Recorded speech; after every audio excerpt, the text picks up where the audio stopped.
This is Hydromeda, my giant tropical wetlands vivarium, home to a growing ecosystem of aquatic creatures. It's a personal biological project of mine to study the workings of ecosystems of wild tropical wetlands. But as amazing as Hydromeda's water world was, there's been a sudden emergence and population explosion of a certain invasive aquatic species that I knew was on the brink of getting out of control. Bladder snails. Every aquarium hobbyist's nightmare. They can completely take over a tank. And indeed, they were now seen everywhere in Hydromeda. It actually freaked me out to see how many snails there suddenly were. But AC family, I had just the solution to control this unwanted snail explosion. And I think you are going to love them.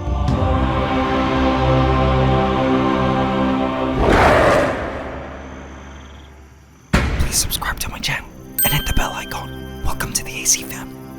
Enjoy.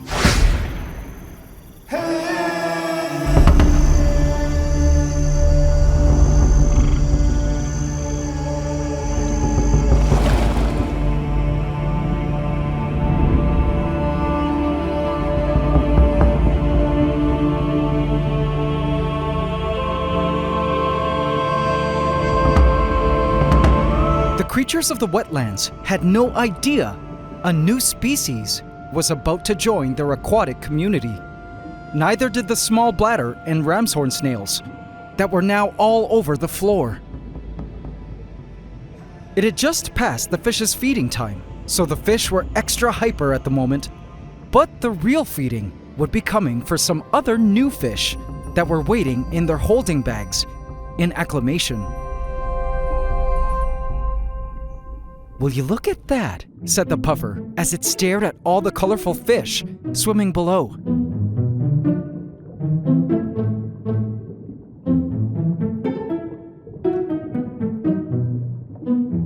"No doubt a weird place," said the other as they hovered together, awaiting their release. "These are young dwarf pea pufferfish, one of the smallest pufferfish in the world. They're quite cute and hunt for small creatures in and around aquatic vegetation. They're beautiful fish. But beyond their cuteness and beauty, my plan for them was to feed on the snails, or at least help keep them under control. Seeing as they're still babies, they'll only be able to consume the smallest of snails and newborn shrimp. When they're older, they'll be able to eat the adult bladder snails. But at this small size, I was interested to see how good they would be at helping us control the bladder snail population. I had no idea that watching them hunt and feed in Hydromeda was going to be such a trip. AC family, before I let these two out, let me know, what should we name this pair of pufferfish? Leave your name suggestions in the comments. All right, let's release them.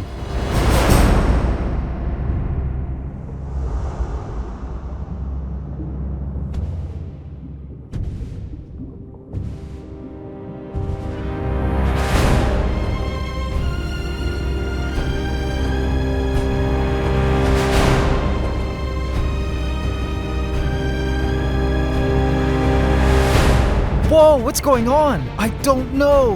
Whoa!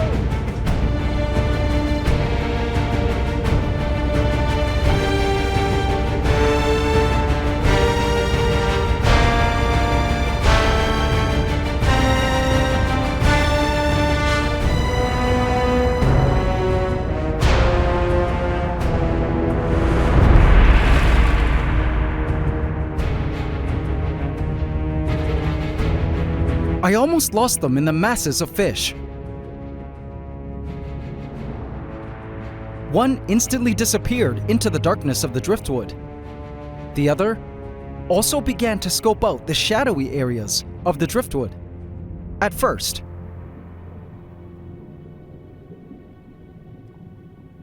and then the Java ferns.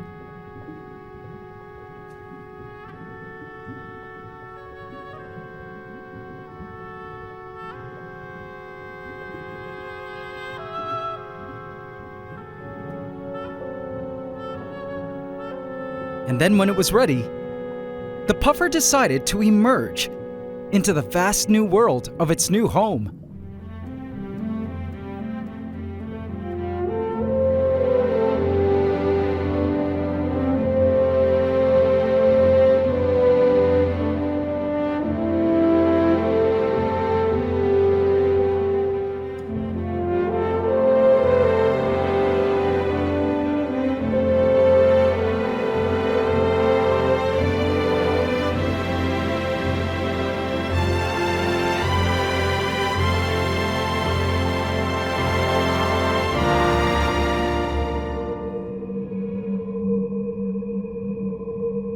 It was checking out the moss and could sense that food was all around.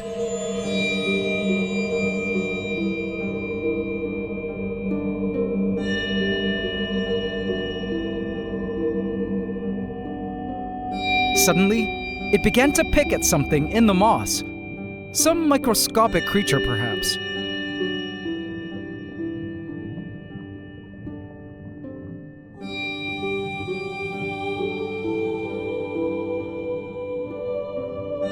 Back to checking the wood.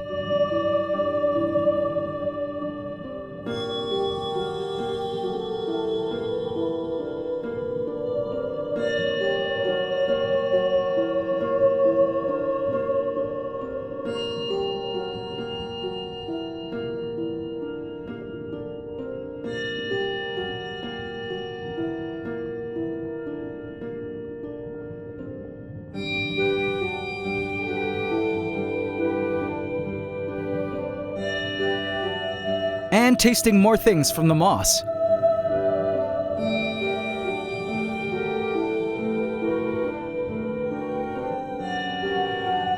It amazed me how intelligent this fish seemed.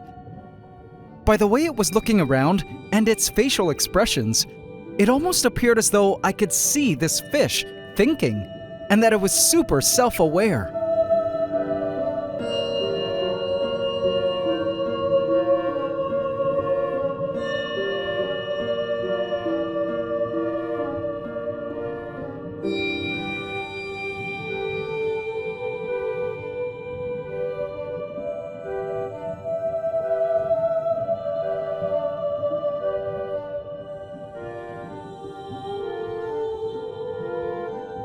Hello? Anybody in there?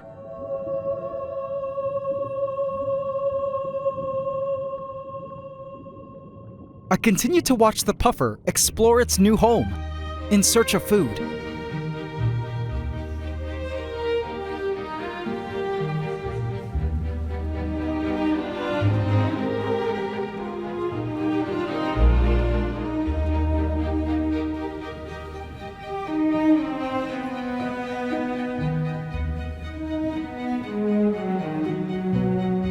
I couldn't wait for it to find its first bladder snail.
Soon, the pufferfish found the edge of the tank, and my heart began to race as it came closer to ground level. This was where many of the snails were hanging out. I'm pretty sure the puffer could sense this too. And then, suddenly, the puffer found its first batch of bladder snails. Well, what have we here?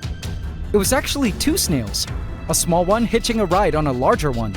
Now, the puffer knew that this snail group was much too big for it to eat at his size, and he was still too small to crack into that shell. But he knew inside was some tasty snail meat. He decided to go for the larger snail, but had to wait for just the right angle and moment to go in for the swipe. And when he was ready, bam! The snail let out a bubble of air in shock. I wasn't sure if the puffer had managed to get a mouthful of snail meat, but from the looks of things, the snail was not happy. The puffer studied his kill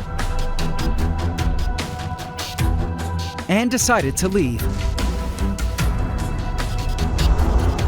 Oh yeah!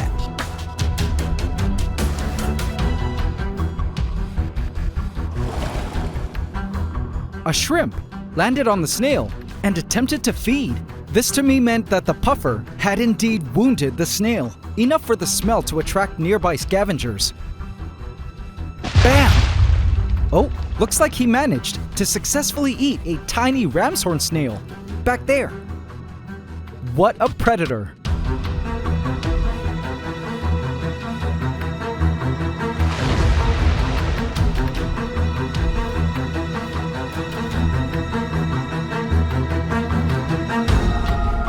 Miraculously, the large snail was still alive and began to race away while it still could. The smaller snail decided it was time to abandon ship and leave the larger snail as it was bleeding and attracting predators and scavengers. It was from this day forth that none of these bladder snails would be safe, and they no longer could proliferate in Hydromeda, limiter free.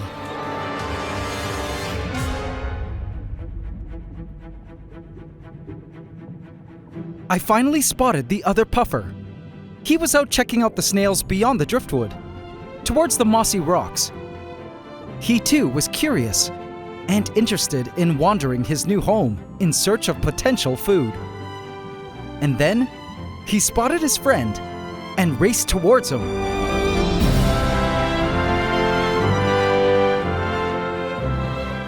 Hey, there you are! Hey, this place is huge, and there's a lot to see. Yeah, lots of snails. Oh, really? Yep. All right, chat later. I'm heading back to look for some. All right, see ya. Bye.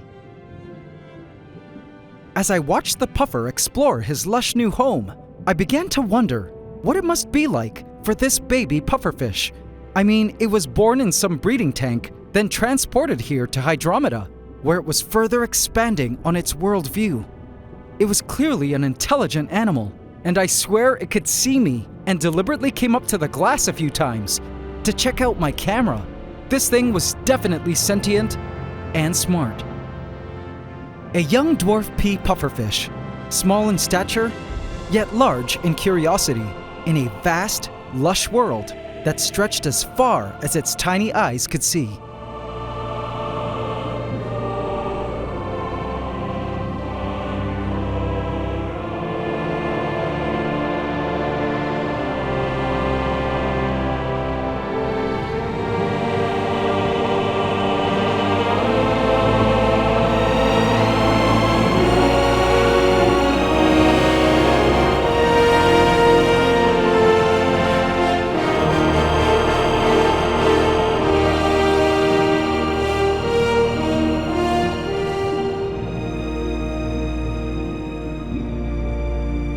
I began to wonder if we were like this pufferfish, and some larger creator of worlds who put us here was watching us explore our world in search of our highly prized snails.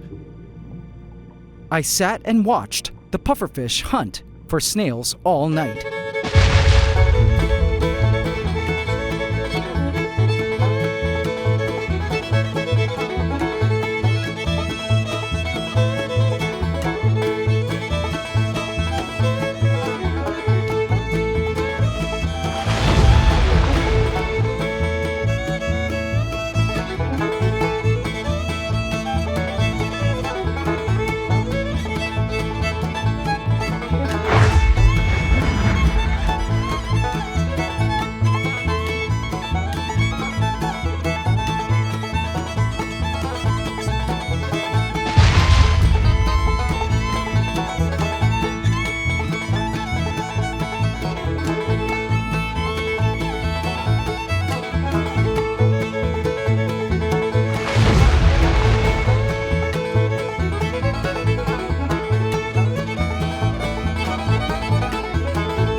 Over the next few days, I did see a few injured snails.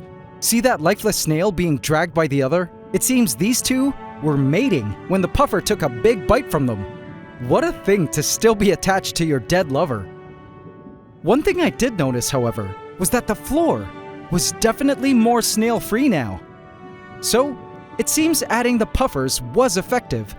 They take some time to grow, and when they do get to their full size of about 3.5 centimeters, they'll be able to literally crunch on the adult shells of the bladder snails and truly control them. But for now, it seems these babies will be effective at curbing the explosion. They'll also be able to pick off shrimp, but we already have so many shrimp in the tank. They've had no predators, and by the time the puffers are full grown, the shrimp will be ready for a culling.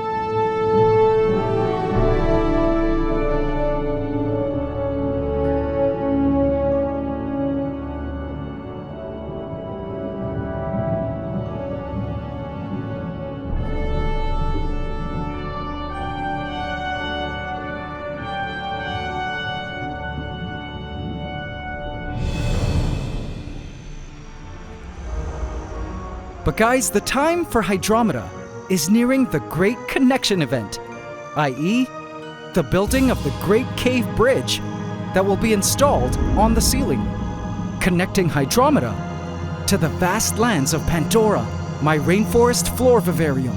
Now, many of you have been wanting an update on Pandora, so it's time to check up on our OG vivarium now, and I know you guys will truly love this update.